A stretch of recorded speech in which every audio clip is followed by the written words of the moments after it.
السلام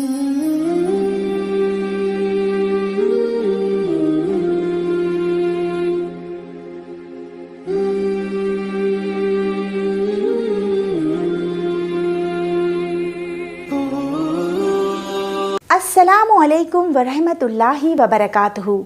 آپ سبھی کے اوپر اللہ سبحانہ و تعالیٰ کی طرف سے سلامتی، رحمت اور برکت ہو۔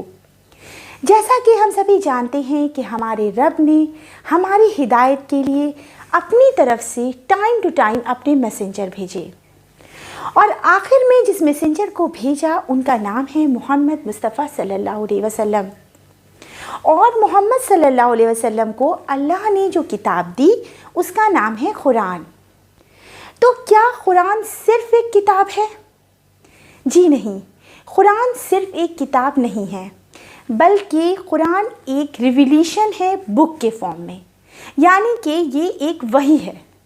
وحی کا مطلب یہ ہوا کہ اللہ نے اپنی یہ کتاب اپنے پیارے نبی محمد مصطفیٰ صلی اللہ علیہ وسلم پر تھوڑا تھوڑا کر کے بھیجی، یعنی کہ اس کتاب کو پورا بھیجنے میں لگ بھگ 23 سال کا پورا ٹائم پیریڈ لگا۔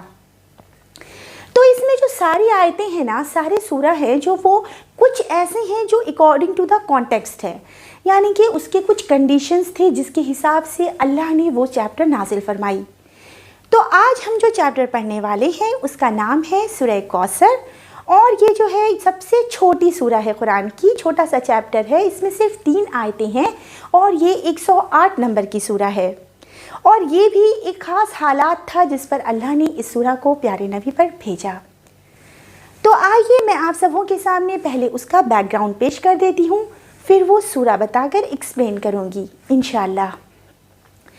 تو حالات کچھ ایسے تھے کہ جو پیارے نبی تھے وہ ایک آرفن تھے، یتیم تھے۔ ان کی پرورش ان کے چچا ابو طالب نے کی تھی۔ ابو طالب کی دیکھ ریکھ میں محمد صلی اللہ علیہ وسلم بڑے ہوئے، اور وہ بیہیویئر کے اتنے زیادہ اچھے تھے، اتنے زیادہ اخلاق کے اچھے تھے کہ لوگ انہیں بہت زیادہ چاہتے تھے۔ لوگوں نے ان کی ایمانداری کی وجہ سے، ان کے اچھے برتاؤ کی وجہ سے ان کا نام ٹرسٹ وردی اور ٹروتھ فل رکھ دیا تھا، یعنی کہ صادق اور امین عربی میں کہتے ہیں۔ لوگ اپنا قیمتی سامان ان کے پاس رکھ کر کہیں جاتے، کیونکہ انہیں پتہ تھا اگر سفر کو جا رہے ہیں تو میرے سامان جو سب سے زیادہ سیف ہے کہاں پہ ہے؟ پیارے نبی کے پاس میں ہے۔ تو اس طرح جب محمد صلی اللہ علیہ وسلم 40 سال کے ہو گئے تو اللہ نے انہیں اپنا نبی بنایا، یعنی ان کے پاس اپنے فرشتے حضرت جبرائیل علیہ السلام کے ذریعے ان کے پاس اللہ نے اپنا ریویلیشن کرنا شروع کر دیا، وحی بھیجنا شروع کر دیا، ٹھیک ہے۔ تو جب اللہ نے ان کے اوپر وحی بھیجنا شروع کیا اور لوگوں نے اور محمد صلی اللہ علیہ وسلم نے لوگوں کو ایک اللہ کی طرف بلانا شروع کر دیا نا، تو بہت سے لوگ تو ان کے اوپر ایمان لے آئے، لیکن کچھ لوگ جو تھے نا وہ ان کے دشمن بن گئے۔ انہوں نے محمد صلی اللہ علیہ وسلم کو اس چیز سے روکنے کے لیے بہت طرح کی کوششیں کی، طرح طرح کے لالچ دیے، انہیں ڈرایا، انہیں اپنے بزنس سے بائیکاٹ کر دیا، جس حد تک پریشان کر سکتے تھے اس حد تک کیا۔ حالانکہ پیارے نبی پہلے انہیں بہت عزیز تھے، وہ پہلے انہیں بہت چاہتے تھے، لیکن صرف اس لیے کہ صرف وہ ایک اللہ کی عبادت کے لیے لوگوں کو ایک اللہ کی طرف بلانے لگے، لوگ ان کے دشمن بن گئے۔ تو دیکھیے کنڈیشن کچھ ایسا ہوا کہ پیارے نبی کو اللہ نے بیٹے بھی دیے تھے اور بیٹیاں بھی دی تھیں۔ ان کے 3 بیٹے تھے، اور اللہ کے حکم سے ان کے تینوں بیٹے ہی چھوٹی عمر میں انتقال ہو گئے۔ تو جب ان کے چھوٹے بیٹے جو تھے حضرت عبداللہ رضی اللہ تعالیٰ عنہ کا انتقال ہوا، تب کافروں نے پورا ایک جشن منایا۔ انہوں نے اتنا خوشی کا اظہار کیا، اتنا سیلیبریٹ کیا، نعوذ باللہ انہوں نے کہا کہ آج تو ان کی جڑ کٹ گئی۔ نعوذ باللہ یعنی کہ جیسے ایک درخت جو زمین سے لگا ہوتا ہے تب وہ گرو کرتا ہے، پھلتا پھولتا ہے نا، تو آج جب ان کا بیٹا ہی ختم ہو گیا، ان کی میل چائلڈ ہی نہیں رہی، تو ان کے دنیا سے جانے کے بعد ان کا نام لینے والا کوئی نہیں رہے گا، ان کی نسل آگے نہیں چل سکے گی۔ ان کا مائنڈ اتنا ہی تھا۔ تو ان لوگوں نے محمد صلی اللہ علیہ وسلم کے بارے میں ایسی باتیں کی، تو محمد صلی اللہ علیہ وسلم بہت پینک سچویشن میں تھے، یہاں تک کہ ان کا ایک چچا جو خود کا چچا تھا ابو لہب، وہ بھی ان کا بہت زیادہ دشمن بن گیا تھا، اور وہ بھی اس موقع پر بہت خوش ہوا کہ لو آج تو رات ان کی جڑ کٹ گئی، نعوذ باللہ یعنی کہ یہ بے نام و نشان ہو گئے، اب یہ دنیا سے چلے جائیں گے تو کوئی ان کا نام لینے والا نہیں رہے گا۔ اسی سچویشن پر اللہ تعالیٰ نے سورہ کوثر نازل فرمائی تاکہ محمد صلی اللہ علیہ وسلم کو تسلی ملے اور ان کے دل کو دھارس بندھے، اور ساتھ میں محمد صلی اللہ علیہ وسلم کو خوشخبری بھی دی، اور وہیں ساتھ میں ان کافروں کو جو آج محمد صلی اللہ علیہ وسلم کو بے نام و نشان کہہ رہے تھے، اللہ نے یہ ان کے لیے پریڈکشن کر دیا، یہ پیشن گوئی کر دی کہ نبی جو ہے نا وہ تو نہیں ہے نعوذ باللہ بدتر، وہ تو نہیں ہے بے نام و نشان، بلکہ تم ہی بے نام و نشان ہو۔ تو آئیے اب میں آپ لوگوں کو یہ چیپٹر پڑھ کر بتاتی ہوں اور انشاءاللہ اس کو ایکسپلین کر دوں گی۔ اعوذ باللہ من الشیطان الرجیم، بسم اللہ الرحمن الرحیم، انا اعطیناک الکوثر فصل لربک وانحر ان شانئک هو الابتر۔ اللہ کی پناہ چاہتی ہوں شیطان مردود سے، اور شروع اللہ کے نام سے جو بڑا مہربان نہایت ہی رحم فرمانے والا ہے۔ بے شک ہم نے آپ کو کوثر عطا کیا، اور آپ پھر اپنے رب کے لیے نماز پڑھیے اور قربانی کریے، اور بے شک آپ کا دشمن ہی بے نام و نشان ہے اور لاوارث ہے۔ صدق اللہ العظیم۔ آئیے اب میں آپ کو اس سورہ کو ایکسپلین کر دیتی ہوں۔ پہلی آیت میں اللہ تعالیٰ کہتے ہیں کہ بے شک ہم نے آپ کو کوثر عطا کیا۔ تو یہ حدیث مسلم شریف کی ہے جس میں پیارے نبی محمد صلی اللہ علیہ وسلم نے فرمایا کہ جب ان پر یہ سورہ آئی تو انہوں نے اپنے صحابہ سے پوچھا کہ تمہیں پتہ ہے کہ کوثر کیا ہے؟ تو صحابہ نے فرمایا کہ اللہ اور اس کے رسول بہتر جانتے ہیں۔ تب آپ صلی اللہ علیہ وسلم نے فرمایا کہ یہ ایک نہر ہے، یعنی کہ یہ ایک ریور ہے جو کہ اللہ نے مجھے عطا کی ہے، اور اس میں بے حساب بھلائی ہے، یعنی کہ ابنڈنس آف گڈنس، کثیر بھلائی۔ کوثر لفظ کا مطلب ہی ہوتا ہے کہ بہت زیادہ بھلائی۔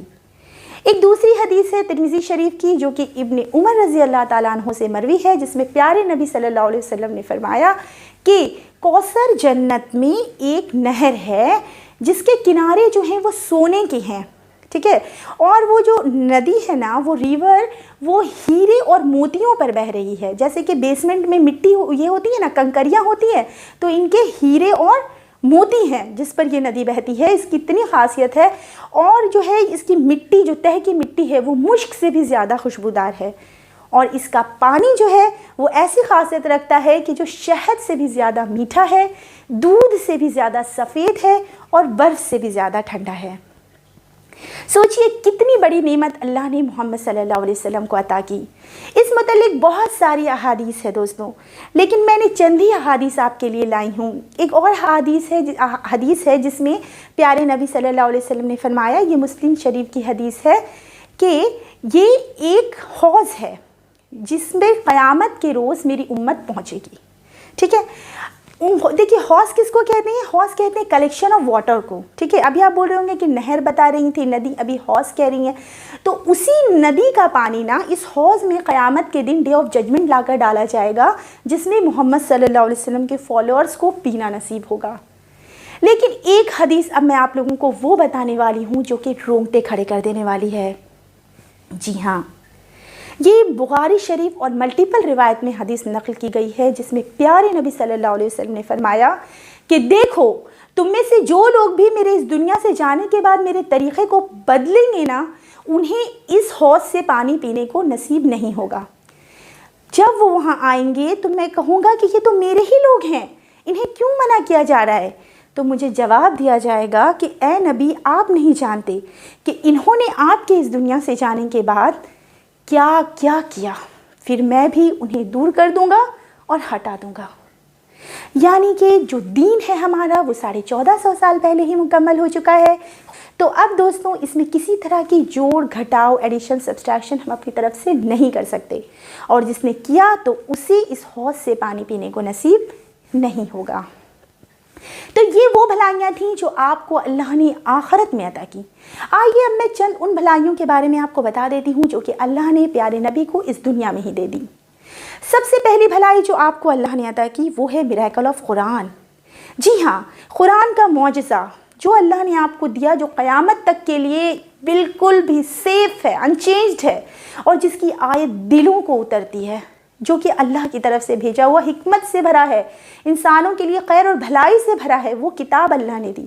اللہ نے پیارے نبی کو ایسی ایسی باتیں سکھائی، سننا ہے جسے سننا کہتے ہیں، کہ جس میں پینے، کھانے، سونے، ہر ایک چیز کا طریقہ بتا دیا گیا، تاکہ مسلمان جو ہے ادھر ادھر بھٹکتے نہیں رہیں اپنے پرابلمس کے لیے، تاکہ انسان، صرف مسلمان نہیں، تاکہ تمام انسان اس سے ہدایت پا سکیں۔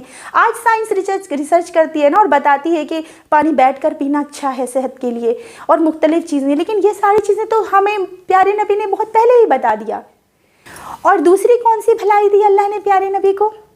دوسری بھلائی یہ دی کہ اللہ نے محمد صلی اللہ علیہ وسلم کو جو 1450 سال پہلے سے لے کر آج تک، اور ابھی سے لے کر قیامت تک، ساری دنیا میں پیارے نبی کا نام گونجتا رہے گا۔ ہر اذان میں محمد صلی اللہ علیہ وسلم کا ذکر اونچا کیا جاتا ہے۔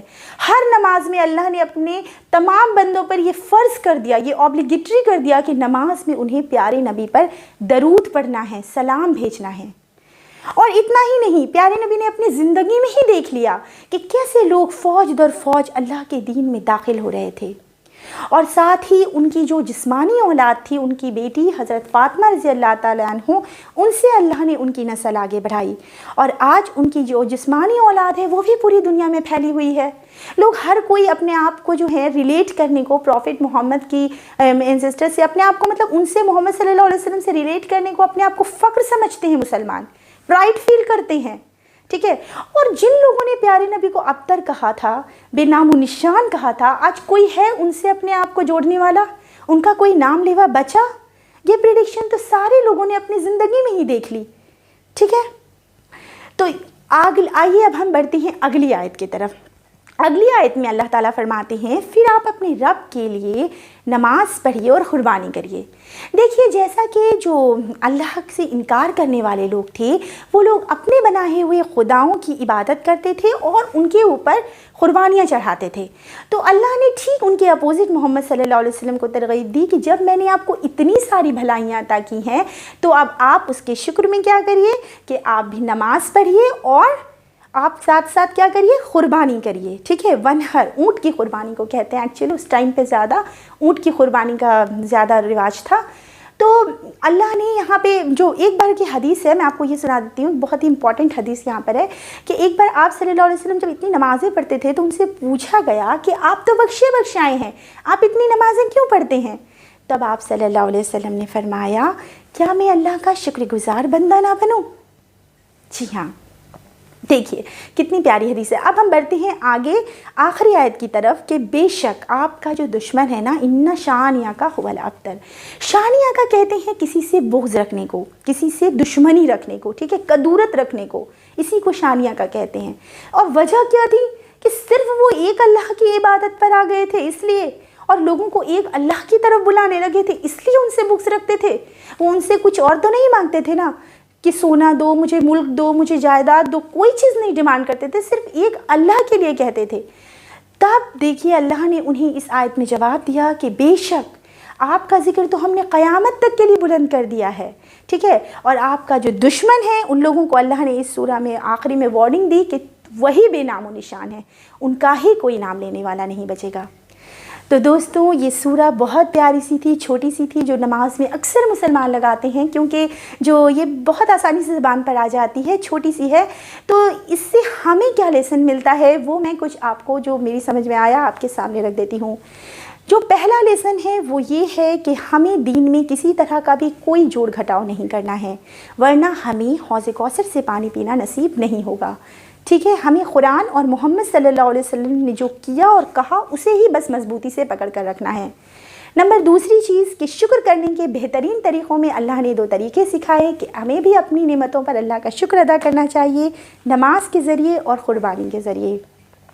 نمبر تیسری چیز، اگر بلا وجہ ناحق لوگ آپ کو بھی بری باتیں کسی چیز پر کہتے ہیں، کوئی تکلیف پہنچاتے ہیں، کسی طرح کا آپ کو بھی دکھ پہنچتا ہے، تو آپ بھی اس موقع پر ہمارے پیارے نبی محمد صلی اللہ علیہ وسلم کی طرح صبر کریے۔